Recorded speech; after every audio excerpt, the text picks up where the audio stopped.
God, I'm so glad that happened. Hey everyone, welcome back to the ScreenWipe podcast. I think this is episode 7.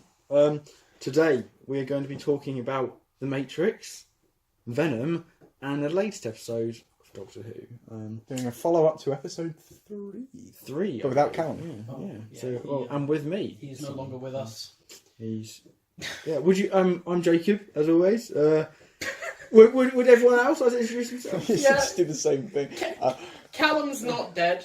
I'm just an idiot. I'm Ben. How's it poppin'? I'm Harry. That's... Let's get to it. What did everyone think of the Glass 2 trailer? I haven't seen it yet. Haven't seen Glass it. Didn't 2? know it existed. No, Trailer 2. It was Glass Trailer 2. Yeah, sorry, I fucked that up. Haven't even seen it. I really liked it. I mean, I'm the only one who can speak about it, but I enjoyed it. Have you seen the Aladdin trailer? I have seen the Aladdin trailer. Yeah. I haven't. I didn't know that. It's a teaser. It's like no. It's like 30 seconds long. I saw the poster. You see the Cave of Wonders. Yeah. The big. I really The love. lion. Yeah, the original Aladdin, easily one of my favourite Disney films. That isn't Pixar. So yeah, and Will Smith's the genie. He is. Oh, it's great casting. I haven't seen Aladdin in a long time. So here is a story all about how and gonna. I really hope songs that that they do a Fresh Prince of Bel-Air homage. Yeah, I think yeah. No, I think it's going to be the same Will Smith character as After Earth, and then he's just got sucked into the lamp, and he's going to come out and be like, "Show me your skills, son." I think he's going to be Deadshot from the critically acclaimed Oscar winner. Suicide Squad. It is an Oscar winner. Yeah, that's the depressing part. Is there any other brief news to cover in this little intro? Daredevil season 3 comes out soon. I'm really looking forward to that. I've been playing Hyrule Warriors Definitive Edition. It's not. I've been playing it's more kind of Spider-Man. It's news about my life. Oh yeah, give an update. When we recorded last episode, it was on a Friday, and Jacob said by this time next week he would have finished it, and then he beat it the next day. Yeah. Yeah. I've been. I guess I'm too good. I'm getting through it slowly. I played a lot more, and I'm definitely really enjoying it. So. Yeah, it's not. Ben, you're creaking on that chair. Okay. Yeah. Better stop moving. Yeah. Okay. You'll break the chairs, Ben. Jacob's gaming chair. They're not designed for people with glasses. Okay, then let's get into the topics instead of marginalising people who have eye problems. Bastard. We had like a 10-minute trailer thing at the start of last episode. Did we? Yeah. But we were talking about trailers. Yeah. Like Dark Phoenix and stuff. Yeah, that's kind of. That's kind of nice. Right.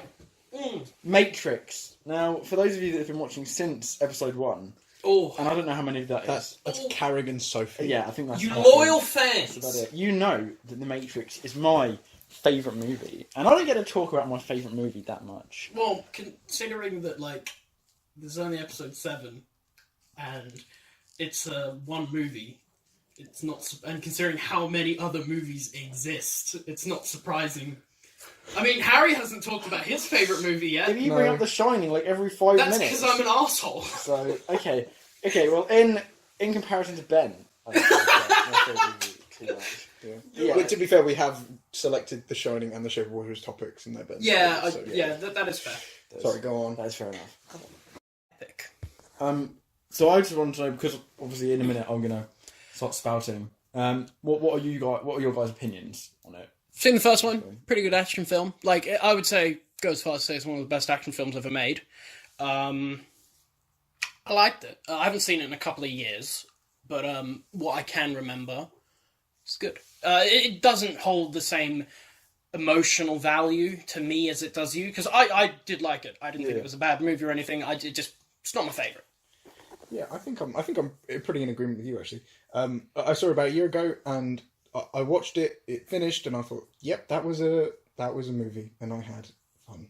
I think I rated it a 3 out of 5 on Letterboxd. It was just like that's pretty low. I gave it 4. It's not. That's 6 out of 10 though. Yeah, that's 6 out of 10. That's not very high. I gave it 8 out of 10. Well, for me, that's sort of. Oh yeah, because Harry gives every film a 1 out of 10. That's it's pretty good. I don't know if I'd call it one of the best action films I've ever seen. It did have some extremely cool The whole set pieces. Bullet time. Yeah, and I think a lot of that might be to do with the fact that I was pretty late to it. and a lot of action films have taken so much from that film, so it almost, you know, you could see it being seen as quite uninventive by kind of contemporary It was audiences. It was more revolutionary, if anything, because it again, as you said before, with a lot of films taking from it and implementing some of the style of how the Matrix presents action. Yeah. I mean, I think it's difficult if you watch it after you've seen a bunch of other films that kind of take things from it. You can't really appreciate it. Yeah, I think they're watching it now. I think the way I sort of perceive films has changed quite a lot. I think watching it now, I would probably be able to appreciate it a bit more. But 3 out of 5 really isn't a negative reflection at all. No. I enjoyed it, and that's kind of what I remember. You know, that was sort of my feelings at the time, and I would like to revisit it at some point. Yeah. But it's one of those films where, like, I'd like to revisit it because I think, like, maybe I'd get a new kick out of it if I watched it again. Yeah. But also, I remember my feelings on it pretty clearly because it wasn't that long ago. It was like, it's fine. You know, I don't know if how much they would change, but I think, wasn't it Keanu Reeves' first big role other than Bill and Ted? What was it? Was it 1999? Yeah, 1999. Yeah. It was... what, Matrix? Yeah. 1999. 1999. Yeah. You said 89. So, did he? Oh, I didn't. Yeah. Yeah, no. I definitely didn't. It's 99. I said 99. We can go back and listen to it. Okay. I don't know if it was his first. I guess so. Well, no, I'm not sure. Didn't he do Speed before? Did he? I'm not sure. I think. Let me look that up. I think he did Speed I'm before. gonna look it up. With what was it? Sandra Bullock. No, Sandra Bullock was in Speed 2. No, she was in Speed 1 as well. Speed Was she? 2. Yeah, I'm pretty sure. I'm pretty sure she's only in Speed Nah. 2, and it was a terrible... Speed from 1994. Yeah, was Sandra Bullock in it? I don't think I've ever seen Speed. I haven't either, but I heard it's pretty good. They reference it in the Spider-Man game. They do. Oh, like, Keanu Reeves was in it. So was Sandra Bullock. Oh. boom. And Yeah. Dennis Hopper, and Jeff Daniels, and Joe Morton, and Glenn... Yeah, in the Good Spider-Man cast. game, he's like, oh yeah, I'm sure this was in like... Cause Yeah, they're that like, movie about the bomb on the bus. yeah, Yeah. I don't know, but they can't directly reference it. Wow, Speed 2 has a 3% on Rotten Tomatoes. Yeah, it's not very well. No. Willem Dafoe's in it. He plays the Green Goblin. He sinks the ship. You true Spider-Man. But yeah, I like The Matrix. It was pretty good and very, very, very fun. Good. I'm glad. Give it a I mean liked out it. of 10. I haven't seen the 2 sequels either, which I would very much like to do, and I will get around to them. Neither have I. But I have played that really funny video game of The Matrix. Well, Enter the Matrix. Yeah. Yeah, I've got that on GameCube. It's hysterical. Oh, it's kind of fun. I haven't played it. It's not That'd be very... really cool. I always thought it'd be really cool if they released like a Matrix fighting game. I mean, I know there wouldn't be enough characters, but A la Street Fighter. pardon? A la Street Fighter and... Talking more like a 2D fighter. Yeah. Yeah.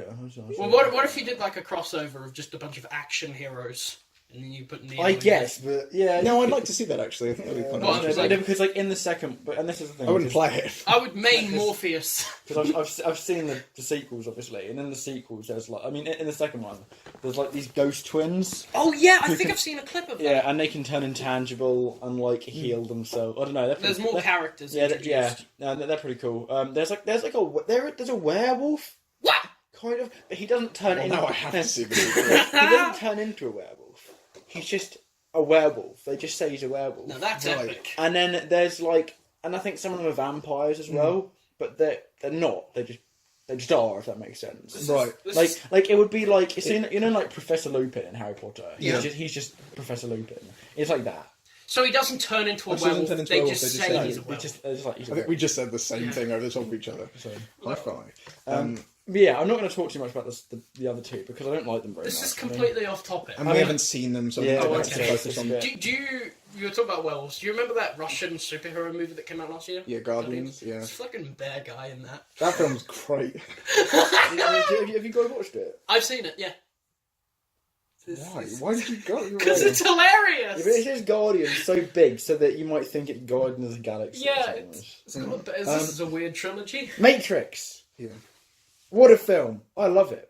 I think it's a beautiful film. I think it's amazingly made. Yes, it doesn't have a perfect script. I will admit Keanu Reeves isn't the world's best actor. I find him really charming, though, But- the way he delivers lines, to be honest. But I think there's something about kind of like his delivery because it is a bit dry sometimes, where he's just like, whoa, and stuff like. But like, I don't think it matches the yeah, kind of film, though, stuff. to be honest. I suppose. Well, yeah, I suppose. Well, I mean, he is well cast. Yeah, isn't I do know what you mean. he? Like, do you know what I mean? You see that in John Wick too. Yeah, he's just kind of like, I'm John Wick. Yeah.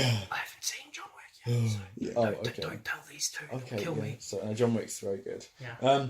But no, but I really enjoyed it. I think for the most part, all of the acting's pretty stellar. I mean, obviously, I like Hugo Weaving. yeah, he's really good as great, Agent Smith, and He's really good. he's one of the most he's one of the most Mr. Anderson. as an actor, he's one of the most consistent things through all three, as well as Neo, I suppose. But I mean, in the second one and the third one, some pretty weird stuff happens with him.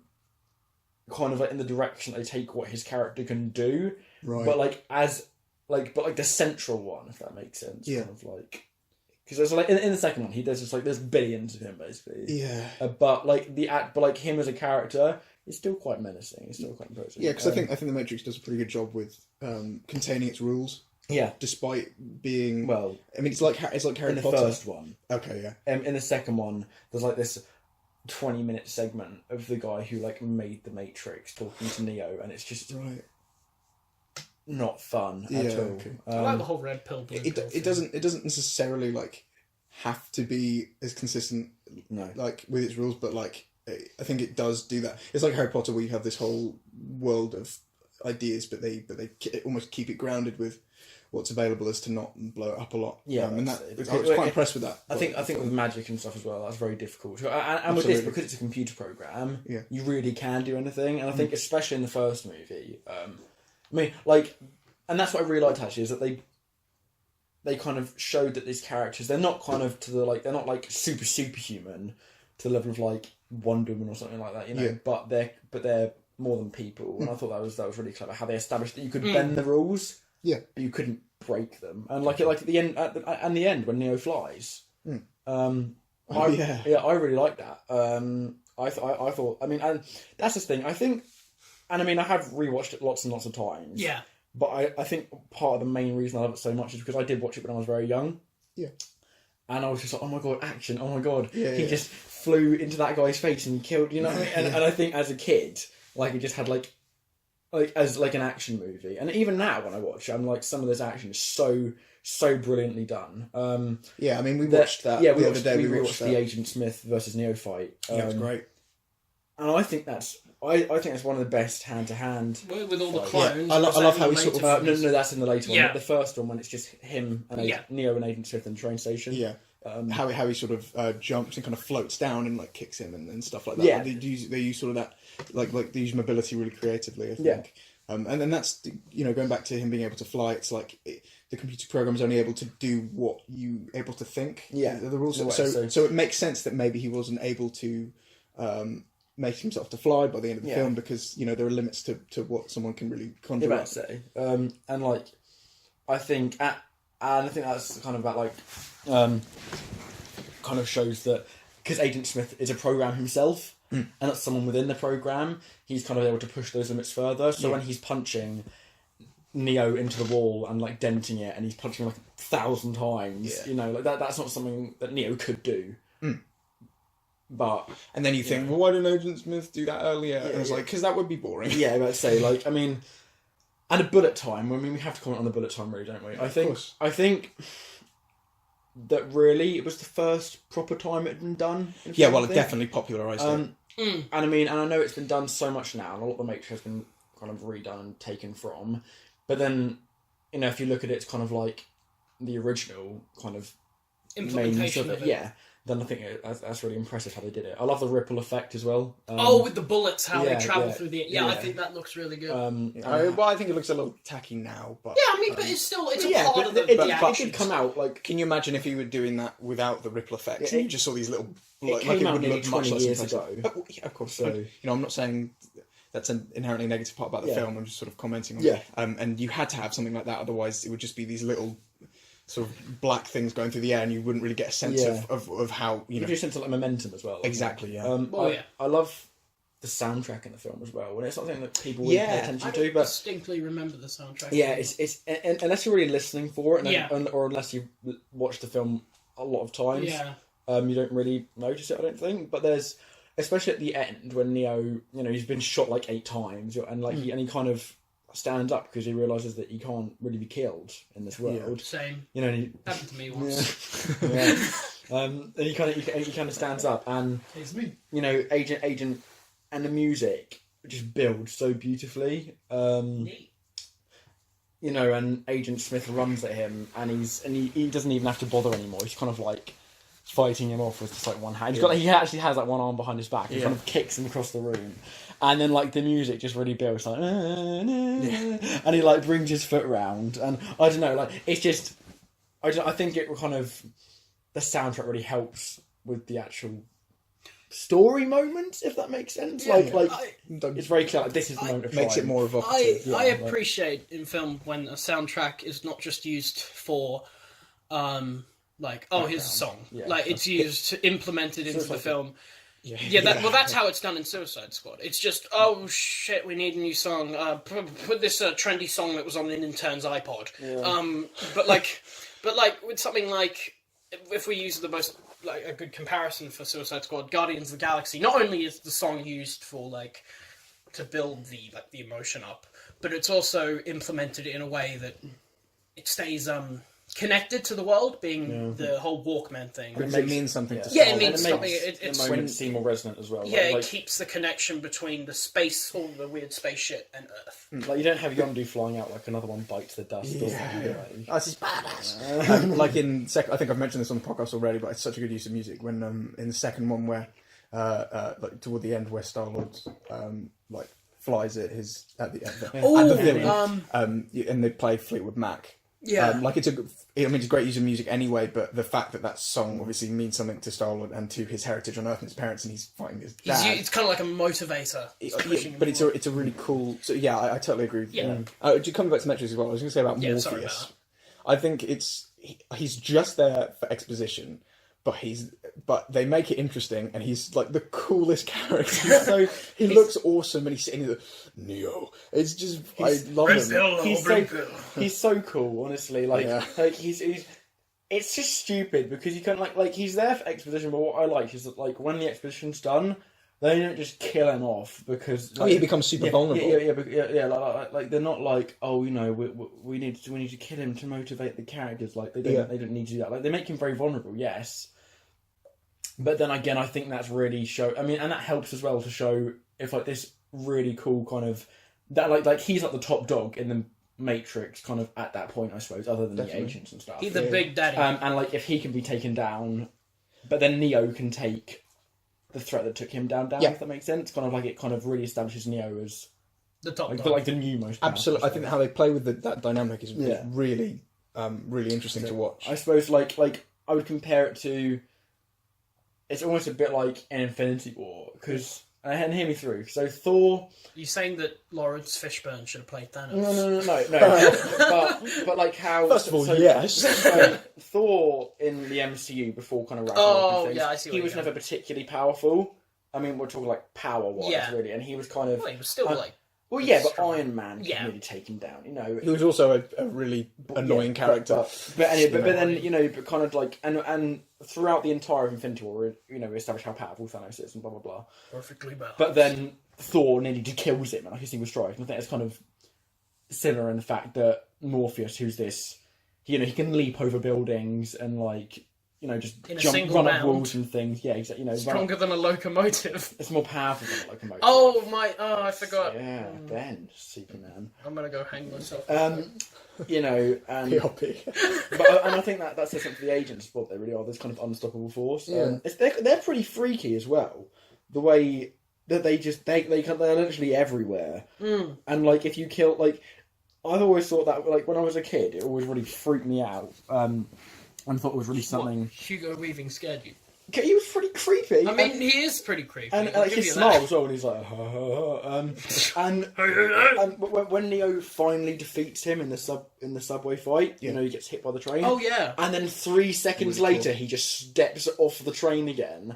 Like I don't know. I think that's kind of like how can you defeat this threat? It's also a really cool cinematic moment. Yeah, it's to play with that. Yeah, it's so cool. Like the way Neo's like he just takes a breath and he starts jogging away, and then the brakes just slam on. Yeah. And but then he knows he doesn't even bother fighting him; he just runs away because he knows he can't Beat him. take him on again. Yeah. I think that's the thing as well. I know, a lot of films like you can't just like it because it's got cool stuff in it. But I disagree. But a lot of the reason I do like this film is because it has cool stuff in it. Like, Yeah. You watch a film to be Entertained. captivated by its filmmaking, and if it's filmmaking, it's I said it already. It's like Hardcore Henry. I mean, on paper that sounds like a ridiculous film, but how they execute everything is so compelling to watch, and you can't ignore that when you're watching it. I mean, that would be so stupid. So yeah, I think it's just something being really cool to watch, and compelling from just the events you're seeing on screen. I think that's a perfectly valid reason to like something. Yeah, no, honestly, just like I think it's a culmination really of just like the concept itself. Yeah, but The Matrix does lots well apart from like just being cool, doesn't it? Yeah. I mean, obviously, like set aside the action sequence. I mean, the opening action sequence. Actually, I haven't really touched on that. When Trinity flies, I'm pretty sure. Yeah, that's right. And she takes down the police officers. That was really cool. Very cool. But no, I think it's got such a great concept and a very original concept. If you die in the game, you die in real life. Well, I mean, with like the blue pill and the red pill, and the fact that there is this computer, it was for the time, it was very original. Absolutely. I mean, Tron had tried to explore that a little bit. Well, Tron came out before. Yeah, 70s, but with varying success. Yeah. Actually, I think it was 82 or 83. Was it? Okay. Yeah, something. It was early 80s. Somewhere around that. I need to see the original Tron. It looks really fun. It is a fun little. Yeah. Do you guys like the Tron remake? Tron Legacy. Yeah. I don't think I've seen it. I have extremely fond memories of it when I was younger, and I haven't watched it in. I want to say 5 years, and I kind of don't want to because I don't. I know that it's not held as a good film, and I'll probably poke holes in it. But I used to love it. I watched it when I was a kid, and I hated it. Really? I thought it was boring. I thought it was the coolest thing ever. Like these people running along and like opening these things, and then these bikes forming under them. And there was that game Tron Evolution. Oh, for the PS3, which I like nearly platinumed as like a 12-year-old, where you got to play as them and like do the disc battles, and I was like, it's my favourite thing. I don't know if Legacy's a good film or not, but I do have fond memories of it. Wasn't Legacy, was it a sequel or a remake? No, it's a remake. No, it's a sequel. Is it a sequel? Yeah, the original world of Tron still exists. In that it takes place like however Guess I'll die. In the if it was 80s, like 30 years after the that's fair. and they reanimate is it Flynn? Do they? They reanimate his face to be younger when they do flashback at the beginning. Oh, that's kind of cool. And it looks kind of bad, but it I don't know, it's kind of charming. Yeah. I mean, I like the suits, but I like the bad guy suit, like with the orange on it, and it covers his whole head. I thought that was cool. Like, that's the thing. I don't know why. This is just a complete offhand thing, but I don't like if a character's wearing a suit, unless it's like, I mean, for superheroes it's slightly different, but most of them are like, if you've got a helmet, cover your whole face. I don't want to see it. Like, I don't want to see your face. I mean, there's some character like Captain America and things. Like I like to see a bit of his face. That's all cool. You want to see Chris Evans' chin? But on Injustice 2, if you give me the option to give Flash a helmet that covers up that stupid nose, I will, because he just also masks are cool. Pardon? Masks are cool. But then I always what about the best super suit? Frozen. Where? No, because you can see his face. But how do you not like that suit? No, I like it. Can I bring this back a bit? Springboarding off Tron. I mean Tron. And maybe they're not really comparable, but I think it's an interesting point. Tron and the Matrix. What do you think the Matrix captures that other films like Tron don't quite? Hugo Weaving. Yeah. Tron needed Hugo Weaving. I do think it had a really strong villain, actually. Again, Hugo Weaving. Who was right? I was right. And Tron, I don't even remember the villain from Tron Legacy. I think it's Flynn, actually, is the villain in Tron Legacy. No. Yeah, well, I don't care. I think it's action set pieces, and the way that kind of like the martial arts choreography was properly done. Yeah, I mean, it looks great. Yeah, you can really tell. I do think that since then films have had better action scenes. Take, for example, Bulletproof Monk. No, but, Bulletproof Monk. Bulletproof Monk. Have you never heard of Bulletproof Monk? You hadn't even heard of it until I showed you. Yeah, you showed me Bulletproof Monk, and I thought it was hilarious. It's a great movie about a Nazi coming back. He's immortal, and he's trying to kill this immortal monk who's Who's immortal bulletproof. because he has a scroll. He's not bulletproof. He gets Yes, shot. he is. No, he's he the gets bulletproof monk. He he's has not to be It's bulletproof. a misleading title if he's Yeah, not. I know. And then have you? I can't remember his name. The guy from Role Models. It's not Paul Rudd. Oh yeah. Anyway. Oh, what? Do you want me to look it up? The guy from the Muppets? Guy from the Muppets. Kermit the Frog. That's The Muppet James movie. Marsden. No, the Muppet movie. Kermit the Frog is in Bulletproof. James Marsden was in Hop, wasn't he? Oh shit! Remember Hop? Yeah. That movie was garbage. I didn't watch Wait, it. but what was that saying? I want candy. Please kill yourself now. That film came out just as I was starting to learn to play drums, and I remember seeing the trailer and thinking, "What, a drumming rabbit on Easter, dude, that's awesome!" But I never watched it. Thank goodness. What were we searching? What movie were we? Role Bulletproof models. Monk. Role models. Let me. Anyway. when I said Sean William Scott. Sean William Scott. That's Okay. the dude, right? That guy. Oh, Yeah. he's in American Pie. Yeah. Stifler. Oh yeah, right. Okay. I've listened to the song American Pie. He's in the film. And then McClane's he great. just defies gravity as well because he just talked to the monk for a bit. Anyway, Matrix. As good as Bulletproof Monk? I don't think so. Ain't nothing good. I as really, Bulletproof Monk. obviously, Except for Howard the Duck. a really interesting but well explained concept. I think. In the Matrix. Yeah, that kind of really gave I agree. audiences an idea of like, and also it had such an impact on like society as a whole. It was like We live in a society. No, seriously, like there were groups. I think of, it like, there definitely were did. groups of people as well who were like, we're actually in the Yeah, Matrix. there are still people to this day that believe we're living in the Matrix. But people have tried to do, tests and experiments and stuff. They're really interesting to read about because you think it's unprovable, right? That we're living in the Matrix. Yeah, trying to test that. Well, Hugo But yeah, Weaving is a real person. but yeah. He's also in the Matrix. Yeah, Is that flat, that's and, and if you know, and Australia's not real. No, Yeah. New Zealand is the capital of the moon. Yeah, didn't you know that? I think as well the Matrix doesn't dwell on its concept. No, it doesn't. Too much. It's not too pretentious, I don't think. Yeah, it's not like at every corner. It's not like, oh, remember this virtual world and like tries to make it looks cool. It's not kind of just like, oh, do you remember earlier when we said about this thing? That's kind of cool. Well, we're telling you again. Yeah. Don't forget. And there is a layer of that of like laying on the exposition, but I all think it works, and it's all on this like really dramatic tone, which is really interesting to watch, at least for me. Yeah. And they do quite a lot with like just surface level narrative, like the guy that tries to betray the team and stuff. Like there's interesting things that are happening between that. Like the concept as well makes for some really sinister moments. Like the guy who betrays the team just starts pulling the plugs out of the people. Yeah, that's and I remember that. and it was really scary because like if you were them, you couldn't do anything. Like you actually couldn't do anything. helpless. Yeah, exactly. And I think that's something the film does really well. Is it this idea of helplessness? I think. Do you think that's kind of one of the central themes? Yeah, is that Neo going up against all these agents and things? You know, he is quite helpless against this threat that you can't. So would you say it's about like overcoming the odds? Yeah, I think, and here's where part of this I'm going to get into my emotional connection a bit now. Yeah. I think for me as well, It resonates. as someone who's had struggles in life. I mean, we all have struggles, you know. But like, but I think you know. I mean, I think it would take me a while really to kind of get some proper role models, like as a kid, to kind of see. And although Neo isn't like a role model as such, He ain't Superman. there's like, that. Yeah, well, he's not. Or Tobey Maguire Spider-Man, I think, was my first proper role model. But there's that bit where, like, you know, he's being absolutely beaten the shit out of by Agent Smith, and he stands up and he's, you know, and he kind of does his pose, and he like calls him back.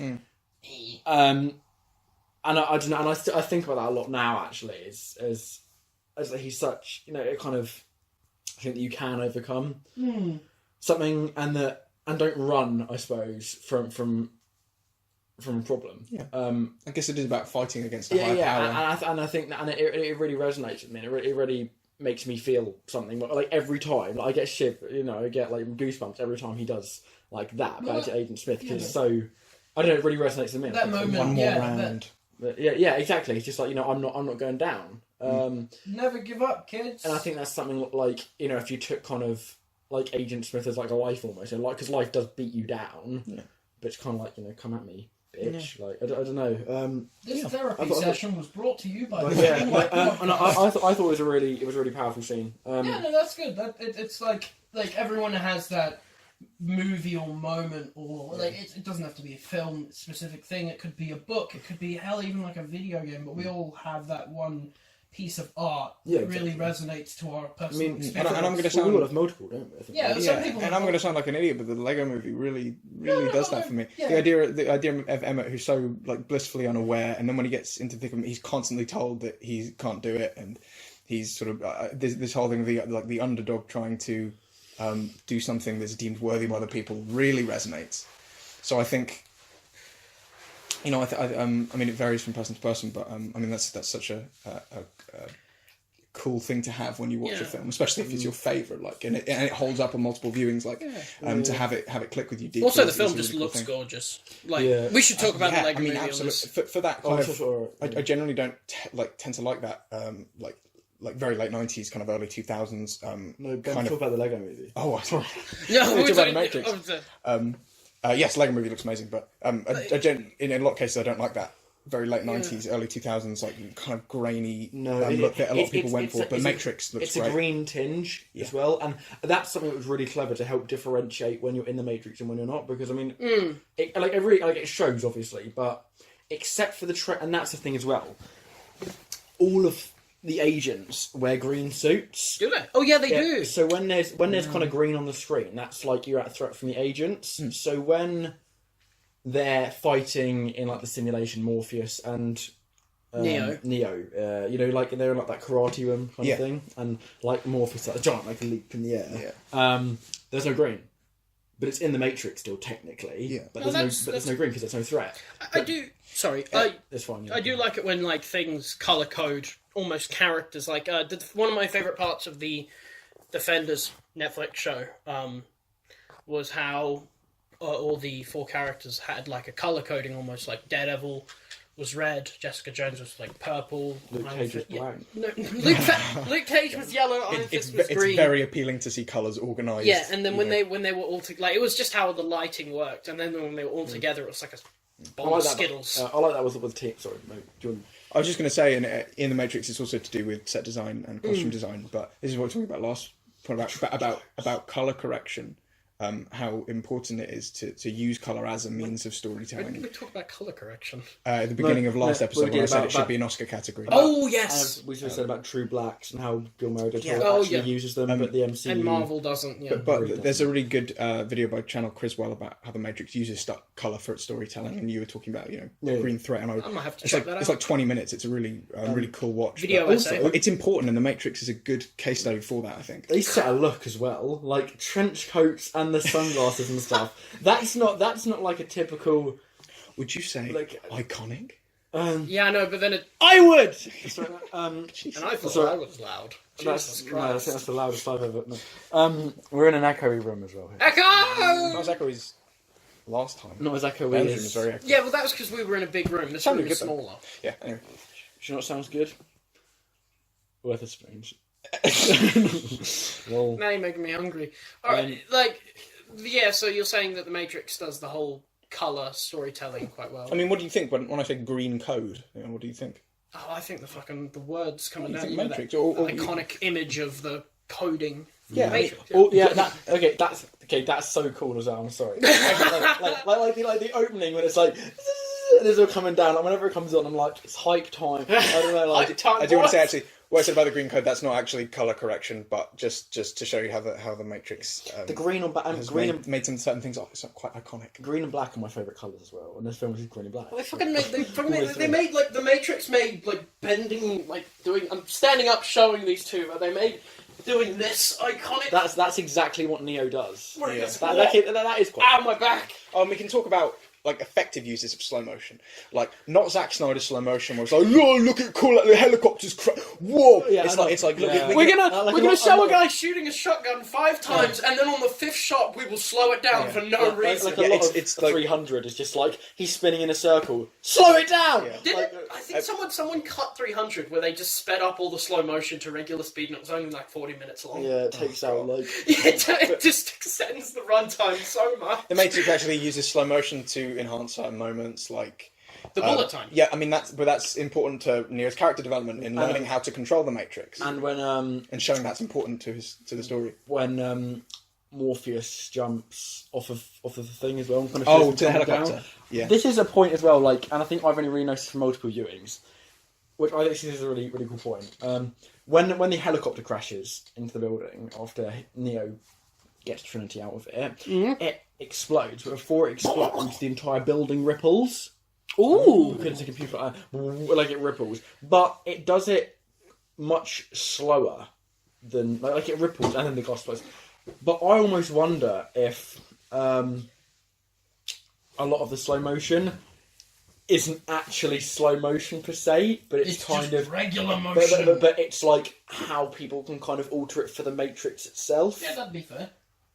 Like, I mean, it's not like a storytelling point per se, but like It's a theory. But like when Morpheus is kind of jumping in the air, Yeah. because I mean, especially there, because it's like a training room, they can kind of control it. I wonder if it's kind of to help Neo learn he can bend the rules. Yeah. Is that like slow motion because they made it slow motion, or is that real time him just slowing down to kind of show Neo how he can kind of bend those rules? I suppose. I don't know. Ooh. Yeah, I don't know. Get in. I guess it's almost not important because it still Okay. means the same thing in Guess either not. way. To Well, you yeah, could no, interpret but- it as more of a character thing. Like it's kind of non-verbal storytelling. Really good yeah, kind of yeah, storytelling, which where you know, it's always great actions to see. speak louder than words. Show don't tell. All that. Yeah, that's the thing as well. Like with Neo, he doesn't like they don't say to him, you can you can stop bullets, or oh, if you really focus, like Trinity's just like get up, and then like when they shoot, he just like I think like he sees the code, and then he knows he can do all these things. Yeah. And that's things where like he's learning and he's realizing he doesn't need to be told all the time. Yeah. And yes, he needs to. Oh, also, sorry, a really cool thing, and I think Go for it. we all want this. We'll wrap up in a minute, but yeah. We all At want least it's this, topic. like, for maths or something. But when they're just downloading everything into his mind, and he's like, I know Kung Fu. Or whatever. Didn't everyone want that? Like, for your GCSEs or something, you're like, I know quadratics or something. The entire content of History A level course, please. Yeah. Yes, please. please. give me I would that. like that as well. But I thought that was a really cool concept. I don't think it had really been done before. Talking about this, I'm like really garnering and like kind of not a new respect for the film because I respect it quite a lot, but I've a desire to rewatch it now. Yeah. So I will probably do that. Maybe I'll do the trilogy. No, yeah. I mean, Okay, trilogy's Harry, watch. you just gave a great segue. What are your thoughts on the other two, Jacob? Because you're the only one. Have you seen all three? Yeah, I talk about have, it. yeah. What are your thoughts on the other two? Didn't they come out in the same year? No, it was 2001, wasn't it? Yeah, Two and I thought three. they both came out in 2003. I think they might have come out in the same year. No, you are right, actually. Yeah, but Yeah. because they shot them together, didn't they? Yeah. Okay. So I mean, I said briefly earlier. 2003. I think they're okay. I don't think they're bad films by any stretch. Well, I mean, the third one might be, but I think just in comparison to the first one, they look a lot worse. I mean, I know it wouldn't have got the traction, but like if you kind of had the quality reversed, that would have been so much better. Right, Where so you two's ended- the dip and three's a bit better. Or you. Oh no! 3 isn't very good. 2 is pretty good still. Yeah. If you had it reversed, like the first one was a bit, yeah. Oh, The I second see. one pulled in more And then traction the and it got third better, and then the one's third like- one was like, whoa, like, Yeah. I don't know. Well, yeah, Do you think they're necessary? no, I don't think they're necessary. Do you think the Because, first one can exist on its own? yeah, because it ties up a lot of the story ends, most of them. Kind of the human villain, I guess, he dies. Agent Smith is eradicated for the most part. Neo learns to fly. You don't need to see. Yeah, I didn't feel like I needed to. I didn't feel like I wanted to carry on the story I after I mean, finished watching. I was like, yeah, it was solid. As you're going through the second one, you're like, oh, this is cool. It's a new story. You know, I'm enjoying this. But then as it kind of gets like the second half, you're like, I don't need this. And especially as it leads into the third one, it's. I don't think it's really for the Matrix itself. It's for the human world story. Okay. For the Sentinels, which are those octopus robots, because they invade in the third one. Right. I have not seen the third Yeah, one. they come into Zion, all of the robots. It's so stupid. Have you but- seen the Animatrix? No. It's the Animatrix. Yeah, what is that? I think it's a compilation of a bunch of animated short films from Japan that are inspired by the Matrix. Okay, that sounds kind of cool. Like a bunch of Could be interesting. Yeah, I mean, like if you're a fan of that, I mean, it seems like I enjoy Japanese animation. Japanese Gemini. I enjoy Jap- Japanese oh, animation. Are you a Naruto guy or a One Piece guy? I haven't seen either of them. Well, no, you have to choose one. Well, I Are don't you like more long into- running. Are you more into Boruto? I'll probably go for. Do I like ninjas or pirates? I mean, that's the Debate, really. Yeah. I think probably ninja. Naruto's filled I with don't more know. filler. One Piece is more Ninjas comedic, are right? cooler. Anyway, back to the Matrix. Yeah. I'm gonna go with Dragon Ball. I can't remember where it was. Zion. I'll go for. You don't need that story. I mean, they're fun enough to watch in parts. The highway action scene in the second one is that's another one. Of the best action I've scenes. seen that one. That's really, really, really cool. I remember a car getting sliced in I know half. we watched it in film, I think, as well, didn't we? It wasn't film. It was actually a physics class. And we watched it in film as well, didn't we? Did we? You watched it? In Oh physics? no! Yeah, it was funnily enough. with Miss Henderson, and then all of the stupid people in the class were like, who's that? And then she was like, "It's Martin!" Like, Yeah, the arts physics teacher was a big fan of The Matrix. She came into opening the other day. Did she? Yeah. She was a big fan of The Matrix, and she showed us a Shout clip out from to our Matrix physics 2. teacher. In yeah. Anyway, I don't think they're necessary. They're fun in parts. They're okay. I'm not going to go into depth, obviously. Yeah. I would say if you want to watch the whole trilogy, go for it. But just be prepared for stupid, convoluted storylines And disappointment. that kind of take over the meaning of it and kind of take away from the action. And like, if you think about 2 and 3, well, 3's just some shitty action fest. 2's some weird, pretentious movie that kind of sucks away a lot of what the first one was, in the sense it's just red pill, blue pill, matrix. Do you know what I mean? It's kind of like, this is who created, not like, you know, I'm the designer, no one cares. But the first one, It's pretty good. Balances it perfectly. So those are my closing thoughts. I like the Matrix video game. That's the best part of the Matrix media that's ever existed. I'd say the same about the Ocean's trilogy. The Soderbergh one is that Ocean's 11 is such a great sort of self-contained Is that the one with Don Cheadle? movie. Yeah, doing a really War bad, Machine coming doing in. a really bad copying accent. And then and if you like heist movies, I don't. 12, you know, you might like or might not. I 7's don't a mind good it. movie. And then third, you know, then they're not necessary, but if you like that kind of thing, then you can keep watching, I guess. Yay! Yeah. Movies! We'll talk about Oceans because I would like to. I need to watch Oceans. They're pretty good, and Soderbergh's a great director. Now, Venom. I should have said no Venom. The best movie of the year? Question mark. The I best think movie it's of all time. the greatest film ever made. I was wrong when I said The Matrix was my favourite film. It's actually Venom. Venom 2018. It's just the bit where the rabbit gets the symbiote. I want that rabbit with the symbiote and the dog with the symbiote to have a fight. I want them to... Because Venom was on a dog and Riot. No, it wasn't Riot. Who was on the rabbit? It was the It was Riot. yellow... No, it it wasn't wasn't Riot. Riot. It was one of the ones that died. No, I think it was Scream. Oh yeah! actually. Spoilers, by the way, for a movie that No one no one cares cares about. You shouldn't care. Yeah. So You should go and see it though. we went and saw it. In episode 3, we discussed the trailer at the end, Yes. and me and Ben suggested, we'll review the podcast in the episode. So we went and saw it, and now it's gonna be less of a review, More of just a discussion. and more of a pile up. Now, can we before, right? Can we talk about some of the good elements? Because I don't think it's fair just to shit on it completely. Well, Because there were some good things. I liked 3 minutes, and I will talk about this 3 minutes. But I think you. So I think I enjoyed it the most. Out of yeah, all I of think us. you like it more. Me and Ben. we yeah, kind of have me the and same Ben gave it opinion. the same rating. So Yeah. What did you guys give out? 1.5 out of 5. 5, yeah. Yeah, on I- Letterboxd. Yeah. On I don't know why the Letterboxd, 0.5. The takeaway should be that it sucks. Like Yeah, doesn't it's really not matter. good. So you gave it 3 out of 10 effectively. Yes, I gave but it- I would. I don't know. I would consider it a 2 out of 10. I mean, I gave it a 4. Okay, so I wasn't that. not 4 out of 5. I think I just. numerical rating system. I just enjoyed some of the elements a bit more. Yeah. I mean, just quickly. I mean, some of the not all of it, but some of the action scenes where Venom is actually Venom, I thought were kind of fun. Not the last one. That one was No, just- that's why I You're said talking- some of. We'll We'll get to that. The bit where like he's fighting the SWAT people. That was alright. I enjoyed that. I had quite a good time with that I like... 4-minute scene. I liked the She-Venom bit because she's thick. Where Venom makes out with Eddie Brock. I liked. I ain't gonna lie. That actually happened. Yeah, Oh, I I'm like. joking. I actually did. I liked the look of Venom. I know you didn't, but The kind of yeah, you mean like the effects or just the general design? I thought the effects were okay. I thought they were pretty bad. But I thought his design, like his look, was pretty cool. Yeah, okay. And I think they did well kind of having the white veins because he couldn't have the spider. Really. Yeah. Okay. I thought guess so. it was an interesting compromise. Yeah. I thought they did well actually. Just a quick point, just to have him not web swing because he can't really web swing. I thought they did well to He kind of just have him kind just of bleed jumped around. everywhere. But that's Oh, and he fine. swam. He swam in that one part. Oh yeah, and then he like- jumps back out and just turns into Eddie Brock immediately. And I'm like, why would you do that? Just stay as Venom. I really, really hated the CGI, and I thought their design was awful. His head was too small. They lit him horribly against the like black background. They did use true blacks though, unlike the MCU. Okay.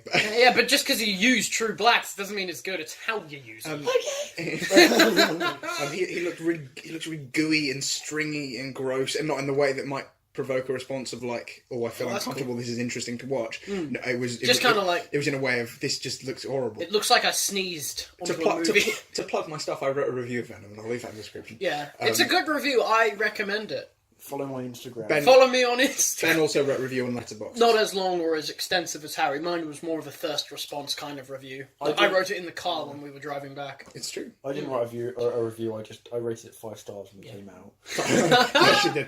But yeah, I mean, let's get into the specifics then. So, you've said, is that all the stuff you liked, do you think? I mean, I actually thought some of it. I don't know if it was trying to be funny or not. I thought some of it was kind of funny. Like I did like some of the Venom talking. Like Kind when, of like when buddy cop Venom's, element. when Venom like we watched a video on this earlier, but when Venom's like, you should apologise, like to his girlfriend, and then he's like, I'm sorry, and he goes, oh, I was like, I think that's pretty funny. I enjoyed it. I was having a great time. I do with think it. it's like it's got this element of like a buddy cop movie Yeah, in it. or like so bad it's good in some elements. Like if it was trying to be funny there, Then it they did kind of succeeded. succeed. And if it wasn't trying to be funny, then I enjoyed that bit anyway because it was. And like when he's like pussy, Oh, yeah, he does. Like they were trying to be funny, and it was so bad that it was funny. And I think that's something to be said about. I thought it was just the novelty of hearing Venom say if that. it makes you laugh and it's designed to make you laugh, it doesn't really matter how it got you there, but it guess made so. you giggle.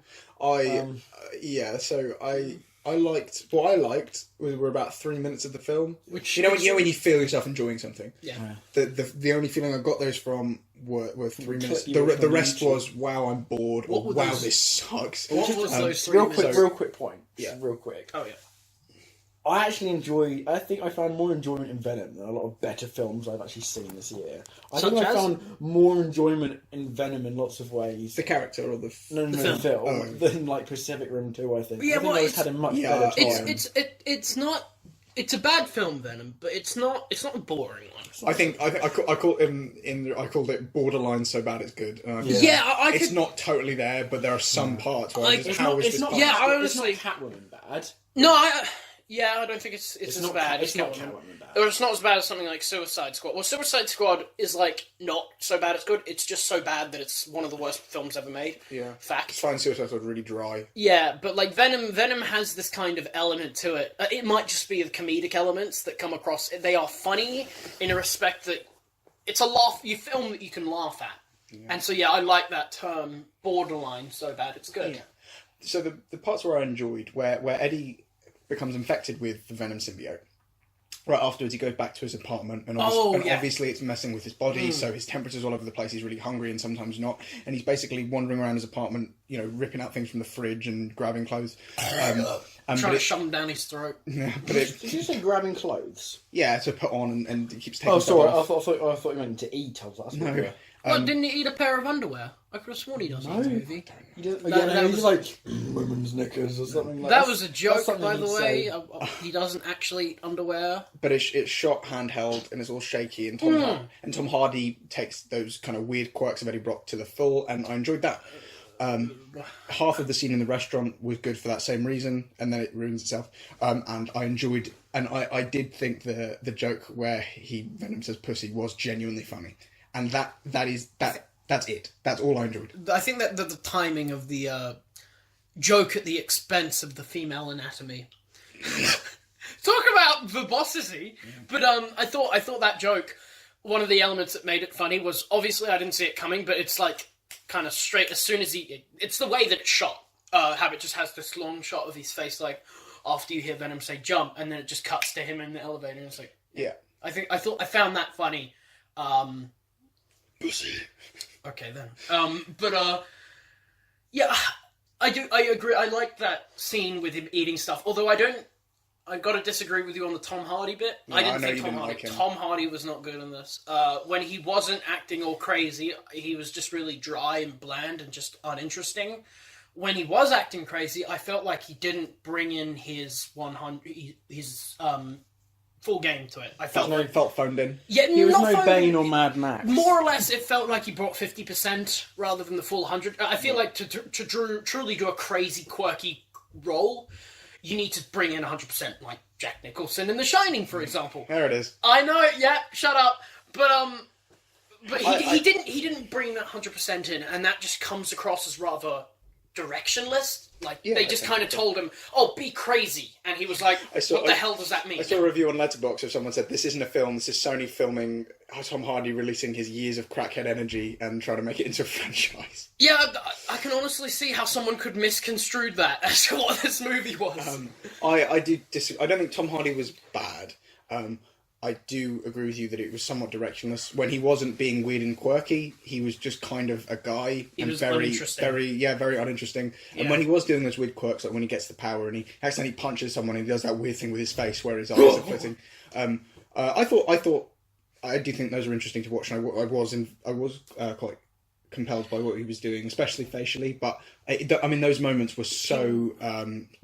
There were like just a couple of them. Like that's not enough for me to say that it was a good performance overall. He was probably the best actor in the movie. Yeah, Riz Ahmed. Riz Ahmed was awful. He's usually pretty good, but he was as like the villain. No, that little girl with the right symbiote was the best. I actually thought the cat was the best actor. No, she forgot to feed it, so... Oh yeah, the cat died. I really like the bit where it showed his anger, you know, and then the screen...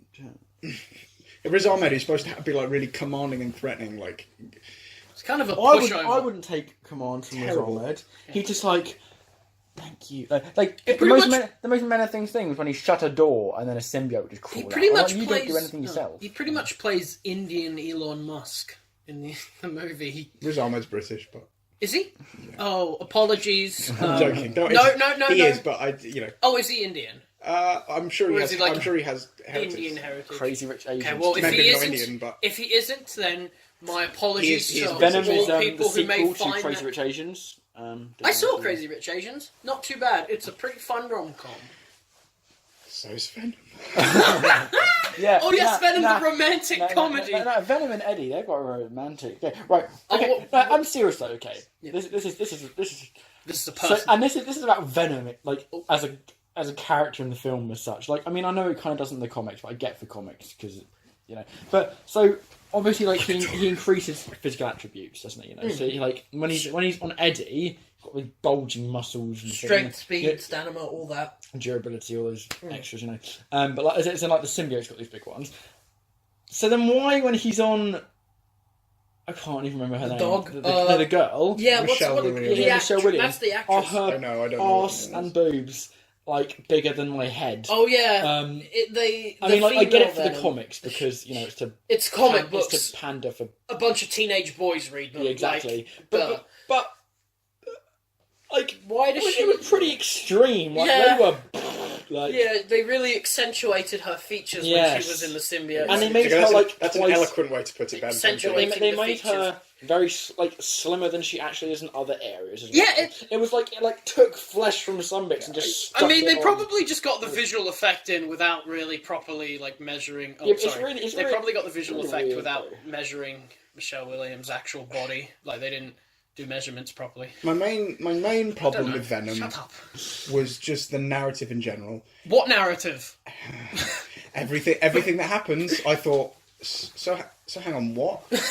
Everything is more stupid than the last thing, and honestly, the third act of that film, the final big CGI fight, is one of the funniest things I've ever seen in a blockbuster. awful. It's terribly lit. You can't see what's happening. It's two rubber things going at each other, And it's in, like, they the- jump on a rocket, and it's this thing on a rocket, and then Venom gets burned off, and then the aftermath is like Michelle Williams going, "Hey Eddie, listen. listen, I'm sorry about Venom. And then he looks down on me. I'm like, what is happening? And then Venom's just like, we should eat that dog, and he's still alive. And Oh yeah, Stanley cameos. Yeah, can we talk about the Stan? What was the Stan? I thought the Stanley cameo wasn't too bad. I like the idea of it being right at the end, so it's not actually part of the... I like it. I like the talk idea about of the him end knowing that credits? it's the two of them. He knows Venom's there. Just kind of a little funny, haha, Stanley's a watcher, kind of like, he's God. Yeah. But he's not a watcher in this universe. Yeah, is he? well, who I cares? also don't think the film was very well edited. Oh, no. Really badly Then edited. you're wrong, Paul. guys. Can we talk about the after credit scene? Yes. Okay.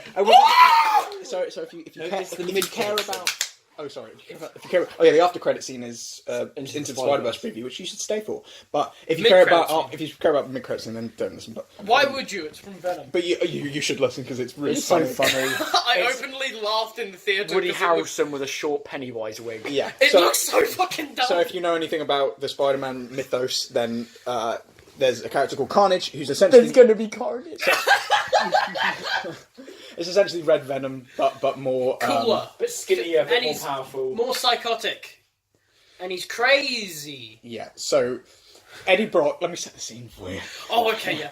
Eddie Brock comes into the prison to interview Cletus Cassidy, who's a serial killer who becomes Carnage.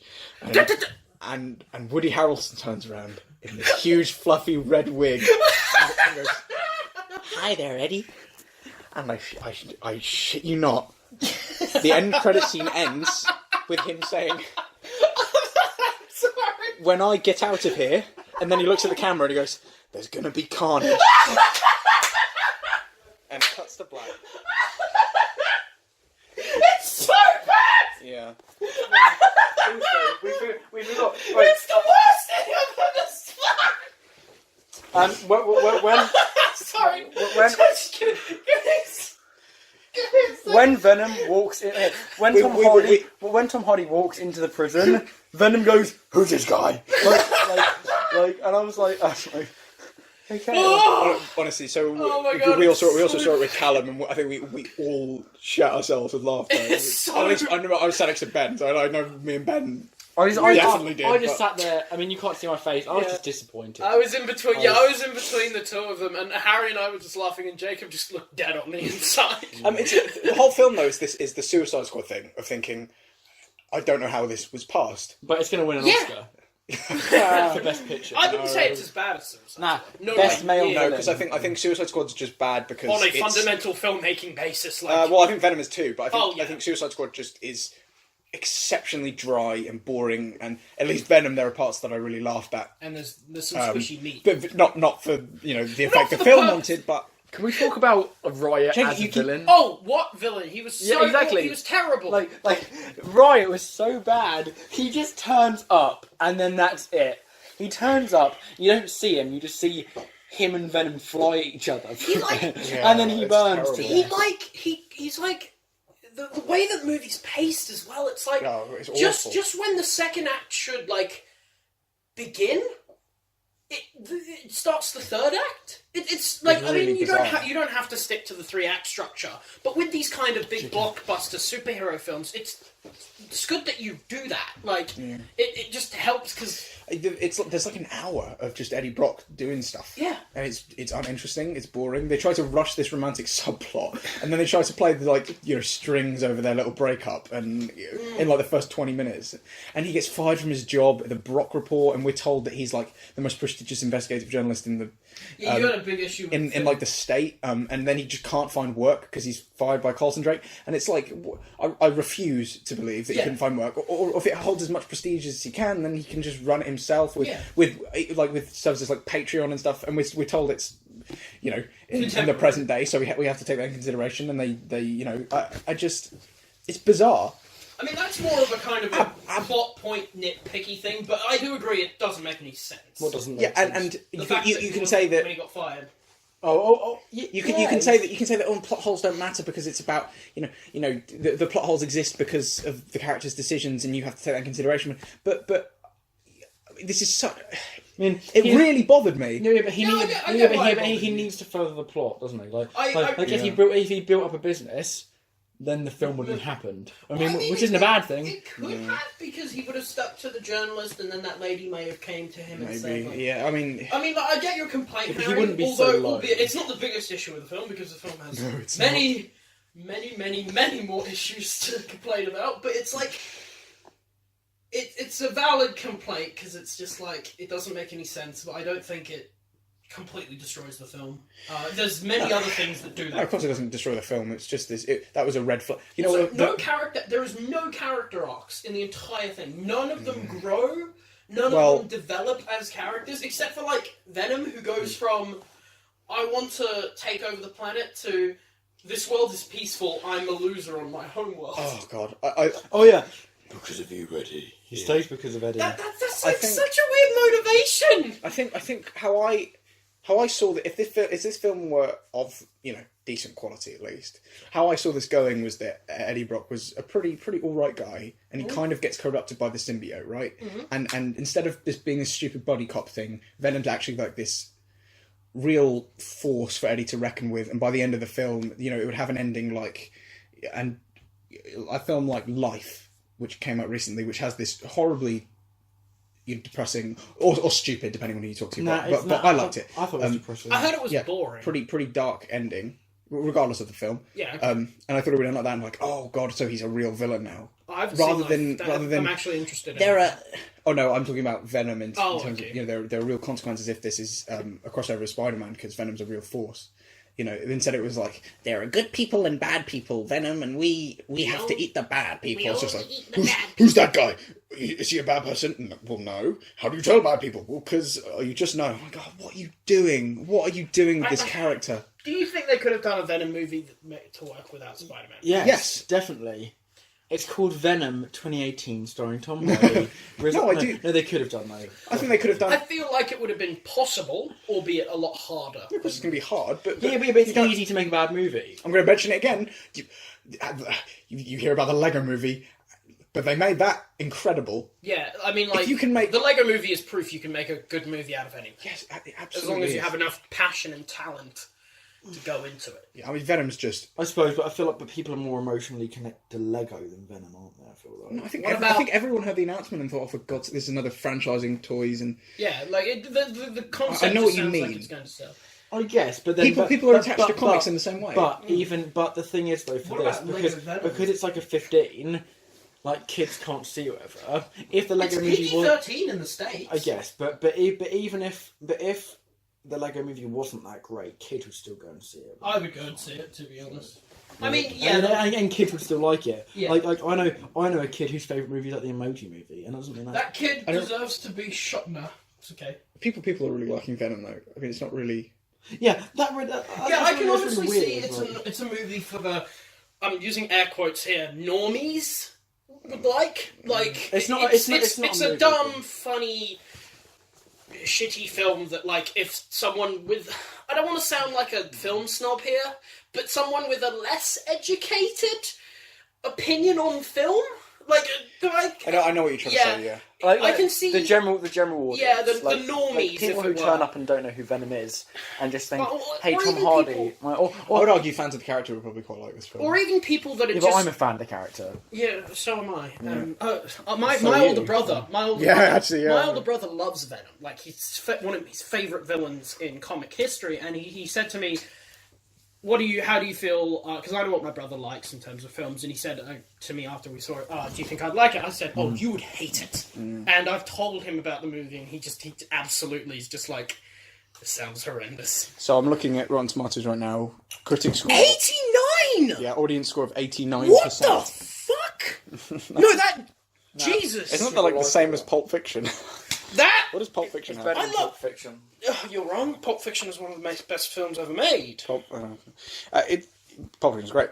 We should talk about Pulp Yeah, Venom's. I don't know how it got past. It's baffling. Bronwyn's coming on for our Pulp Fiction episode, I think. Okay, cool. The guest Shout out to Bron. That'd be cool, actually. I'd like to do that. Yeah. Also, So it's not just a side sausage point, fest. Harry was wearing a striped t-shirt today, but the day before that, I think someone else did, and the day before that, Bromley did. So it's just a striped Oh, t-shirt. cinematic universe. It's the striped. It's the I don't have criminal a s- Pizza Express chef. Yeah. Cinematic universe. All right. So, is that everything for Venom? I think so. No. There was something I was going to bring up. Shit. Also, like, I don't feel like I've seen Venom. Do you know what I mean? Like, I don't feel like Venom came out this year. I feel It feels like it came wasn't out in Venom. 2003. It wasn't Venom. It was just a blob with teeth. I feel like it ultimately. I hated how I wrote this down. I'm paraphrasing my review in some ways, but I pretty much initially stated ultimately Venom just exists to set up a sequel. It feels like it's you get the best character in the non-Spider-Man Venom mythos, and then you save him for a cock tease at the end. It's like I cannot. Yeah, I don't know what. I can't honestly see anyone, any studio head, any directors, any producers, writers looking at it and going, "Yeah, we'll do that." Yeah, Tom Hardy, he even had like an emotional breakdown on set. Reportedly, so he locked himself in a bathroom and said he was refusing to act until they changed the script because he was saying this stuff doesn't make sense. I think was what he said. yeah, I don't. I Which honestly, is funny. I honestly do not blame the man. And because- I think we saw that story before the film came out, or Did at least we? I did. Oh, I didn't. I'm I pretty heard sure. that after. And you'd think, oh, for goodness sake, because Tom Hardy is somewhat known for this now.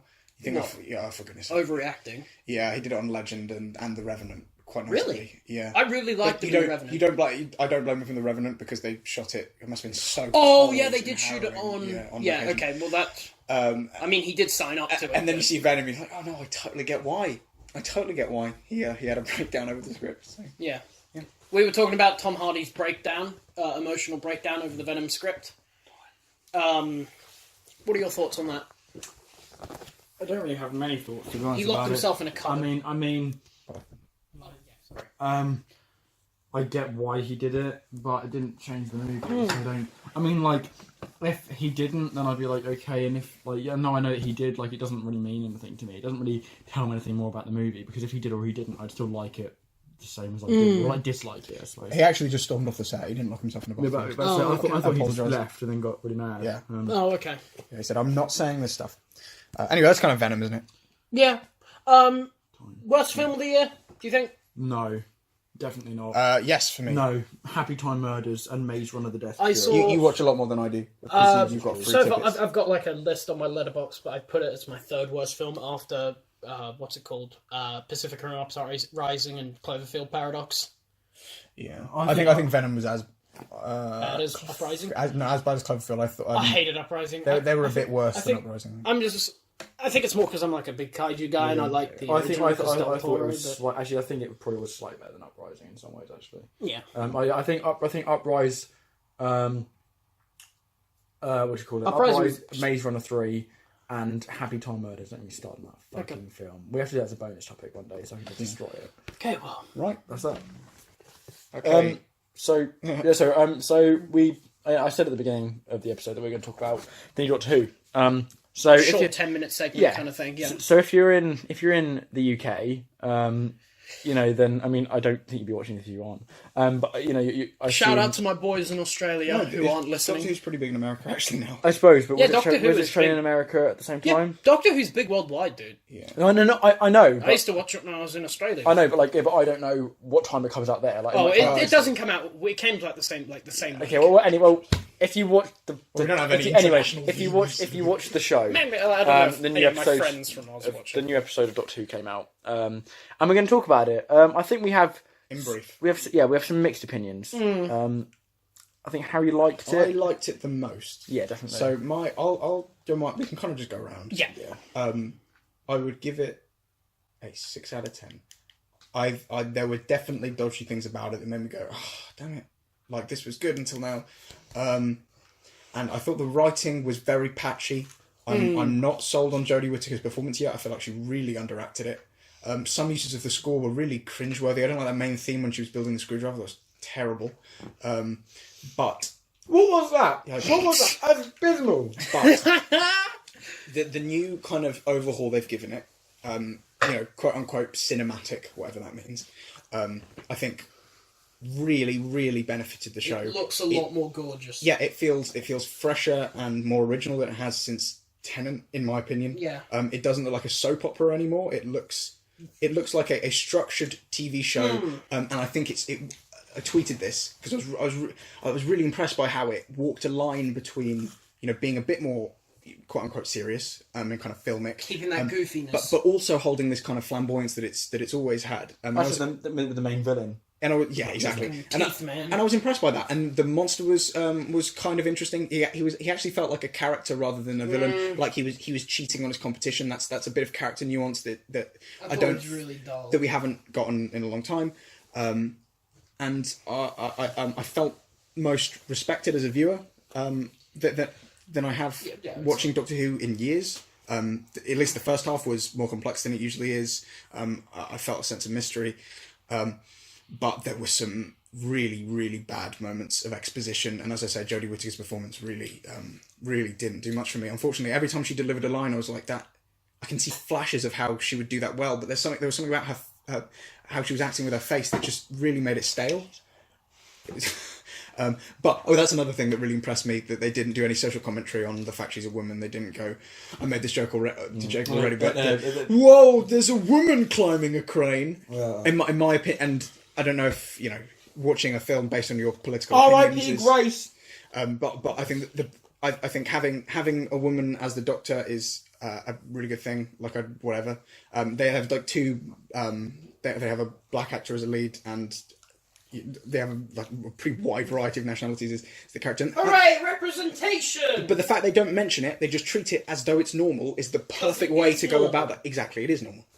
And that impressed me. I was really happy with that, especially after that whole the Bill thing in the last series, where the first episode was like, we're going to glorify the fact she's gay and really drill it into you. And that's what I don't like about movies in general, where they're like, oh yeah, we have a female director and our camera woman is black. I'm like, well, that and you have to like it because of that. Yeah, but I'm like, I'm like that. But that should be normal. Like, if you glorify it, then it doesn't make it normal, and you're trying to normalise it. I think we have to move to a place where it is just normal. Have you seen that clip from the Sonic Boom cartoon? Oh, thank you. Of Knuckles I have, pointing out the gender role thing. It's really good. No, I'm alright, thank you. So, Jake, yes, your thoughts now. I don't know who liked it best out of me or Ben.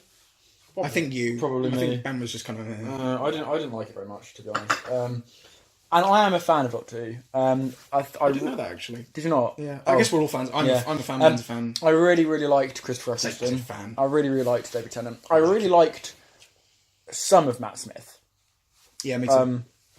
I think I liked the first couple of seasons. I don't really remember, to be honest, like where. It's been a while for me as well. And I said this in episode 3. It just holds that special place. Yeah. Matt Smith is a Doctor. I think as well, like for David Tennant was kind of the one I grew up with, I suppose. And those still hold up. Honestly, they're really good. Goofy, and I love watching that. It really brings me back to like my childhood, I suppose. Yeah. But like, I'm not going to be watching the Jodie Whittaker one like in 10 years. And even if I did, I wouldn't be like, I feel like I did that time back in 2008. Yeah. But the thing is, I didn't think Jodie Whittaker was very good. I didn't really disappointed, because she's a really good actress as well. I didn't like the script. I thought it was pretty bad. Like Ben, when the episode started, I wasn't sure if I was on the right channel. Yeah, I said something along. But no, that mine was more for a compliment, because I thought it looked really good, and I'm like, "Oh, is this Doctor Who? Am I watching Game of Thrones?" When it opens on the YouTube page, or the I was talking about the bike part, like that shot, the really like. I don't personally like the new cinematic style. Do you not? That's interesting. Do you think it deviates from the charm? I do. I think Doctor Who is meant to be like a soap opera. Yeah. I think so. And it's going to sound bad, but like it's meant to be really good TV. And I think kind of giving it that cinematic spin, it's not meant to be like some. You prefer it when it's like a little more trashy. It's not meant to be some big HBO show like Game of Thrones or Walking Dead or something. Like it's meant to be Walking Dead's AMC. Doctor Who. Yeah, I think I get what you mean. I think there's definitely a case to be made for that. Like Doctor Who's not meant to be the massive big budget drama thing that everyone's like, Jesus. That's what I was saying. Impressed me so much that it still felt quite flamboyant and goofy to me. In its spirit, I do know what you mean though. It does feel very different, and I for one really liked that change of pace. I'm glad. Ben, you go. I thought it was fine. 5 out of 10, 6 out of 10, whatever. Again, I agree with Harry on a lot of the points, like the cinematic feel, the balance between tones, the score, even Jodie Whittaker. Albeit, I think I'm a bit more lenient, saying, "Oh yeah, I thought she was alright." Oh, you did, okay. I didn't like. I didn't think she was terrible. She wasn't bad. She was just whatever. The lady that dies at the end, what's her name? Grace. That's why I said R.I.P. Grace. She was awful. Not the actress or anything, but as a character, she wasn't a character. I didn't think the actress was very good. No. I didn't like Bradley. Was it Bradley Walsh? I didn't like his character. Right. He was really weird. He was like, "Yeah, go on," like to the grandson. Then immediately he was like, "I'm a prick now." Like, one thing that really annoyed me was how it was like, it was just like, she's dead. Okay, sad. Okay, well, the audience, we're not really sad because, like, we don't care. But even her, like, grandson and her husband don't give a shit. Like, after the funeral scene, they're just like, "Hi, Doc. The doctor, how are you doing, Doctor?" So who you, Doctor? Which is interesting, because I guess they had to kill her off, because she's not a consistent character, but you could have just done it without having her. You could have just, she didn't need to be in the episode. Killed off that guy who was like, "I am special."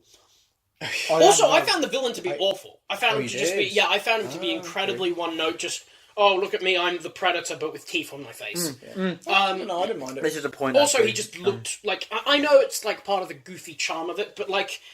There's only... I can understand the appeal of something like a Sontaran or a Zygon, where they're these goofy-looking aliens, but at the same time, they don't have fucking teeth stuck to their face. And it looks stupid. Like... I like that it looks stupid. No, but it broke the limit of how much stupid I can tolerate from Doctor Who. I do disagree with that. I thought it was kind of. I thought it was kind of cool. But I think this isn't an issue with the TV show itself, but I think one that I don't think you two really know. But I mean, I'm not like a huge TV fan as it is, and I think I'm not either, actually. Unless it's Game of Thrones, neither. So, and I know Doctor Who isn't that type of show, but I think, in my opinion, I like it. You know, like a villain gets like 3 or 4 episodes to build over, and it kind of annoys me when they're kind of just there for like 10 minutes and then they're gone, because I'm like, and I know that Doctor Who is that kind of show, but I think for some of their, I think in previous seasons, they managed to do it really well by actually making the and also by making stuff look threatening. Like so in like the Matt Smith era. In David Tennant, like, you know, the werewolf episode took a while for the werewolf to appear, like 15, 20 minutes or something. But when he transformed and just started killing people, I was like, it's actually threatening. He didn't just walk up to people and go, "Now my hand is white. Just kill some bastard who was thrown." I was like, no one like. Yeah, on that as well, they added like artificial camera shake, which looked. Yeah, that awful. was really People bad. keep doing that now. And the stakes were way too terrible big for that monster. He was like, "I am here to use the earth as my hunter," and I'm like, yeah, but you're not. Gonna... Also, no, he was a ritual back at his planet. He just had to come and kill someone and go back. Also, the bomb. They weren't saving Earth. They were just saving this one guy, which I liked. The bombs in the collarbone.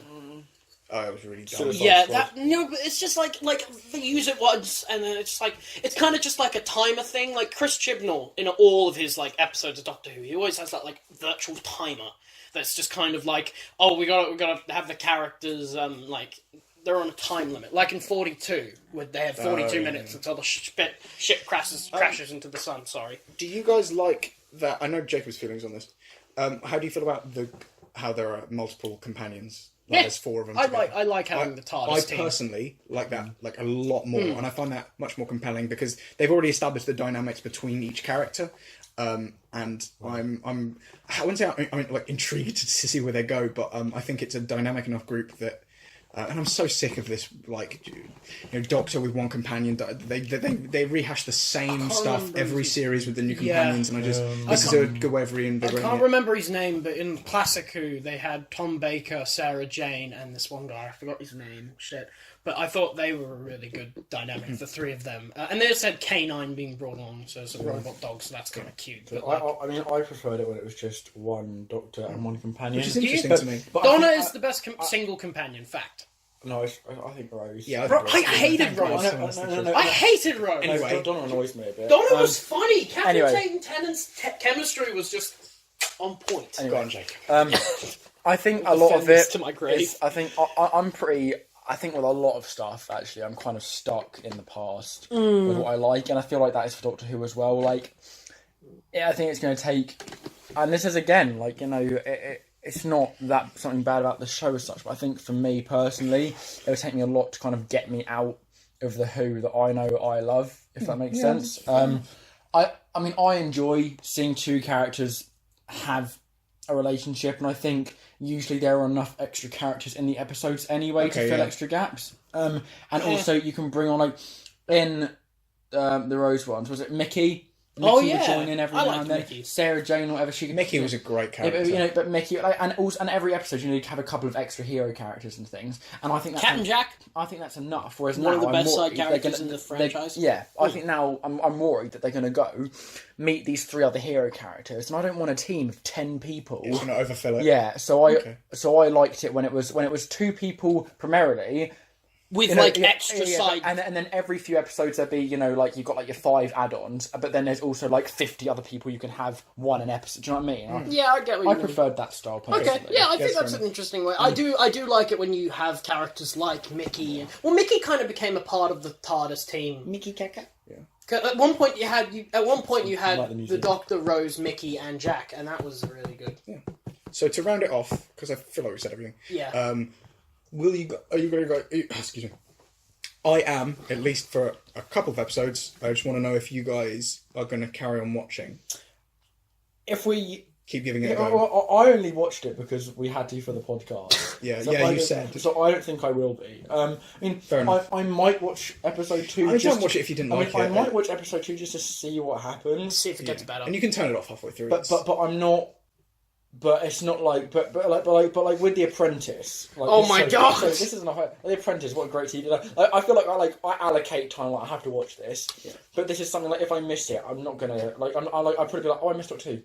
Okay, like, whatever. It really won't. I'll watch the episode with Mark Addy because Robert Baratheon. That's next episode. Yeah. But other than that, like. Yeah. I'm going to watch the next episode, and I'm watching it all with my family, and we don't get a whole lot of time to like all sit down together, so it's quite a cool. Well, I watched it with my little brothers and my mum because hell, I remember I watched it by myself the night before. My grandma was invested. She was like, "Oh, you're going to be watching Doctor Who?" Because she was really happy that the Doctor was a female. I was like, "Yeah, I'll give it a shot," and she was like, really like, "Oh, I'm looking forward to it." My grandma of all people. And cool. All my family. Shout out to my grandma who's not listening. The rest of my family, I really loved it. My little brother loved it for the first time in ages. He's always tried to get into it, but never really. So that's cool. So I'll probably keep watching for that. And if I really start to dislike it, and if my problems really start to sort of fester, then I might step out. But I mean, we'll see. I mean, I watched it by myself, so you know. It's only 10 episodes, which isn't too bad. Yeah. And on that 10 episodes, we were meant to do that segment for 10 minutes, and we ran over for longer. Oh well, that's where we're going to leave you. Yes. Thanks for listening, everyone. Okay. Yeet. Why do you say it's okay? My name is Ben. This is Harry. Sorry. And that's Jacob. No, and we are I'm ScreenWipe. And that's Ben. We are ScreenWipe. Oh, okay. Next, what are we doing next? No! Whoa. I don't know. Is Carrot coming on next? Oh yeah, we For got a La La guest Land. next doing- episode. We might do that. La La Land We and might film Akira. that a week earlier, actually. Me and Ben would just La La Land Okay. and Akira. No, La La Land and John Wick. Oh, it's Akira. Yes! after that. Ha! Yeah. Oh, I gotta Sorry, watch John Wick I now. love John Wick. You have to watch both of them. We're talking about both. Yeah, okay, so I gotta watch both of them now. I mean, they might change, but What's that's our what bonus it is for topic? now. When are we doing I have no Akira? idea. Because I want to watch Akira. Maybe the one after, probably. Okay, cool. Anyway. And then we'll have Sophie on at some point. Thanks for listening, guys. Yeah, thank you. See you later. Yeet! Keep eating cucumber.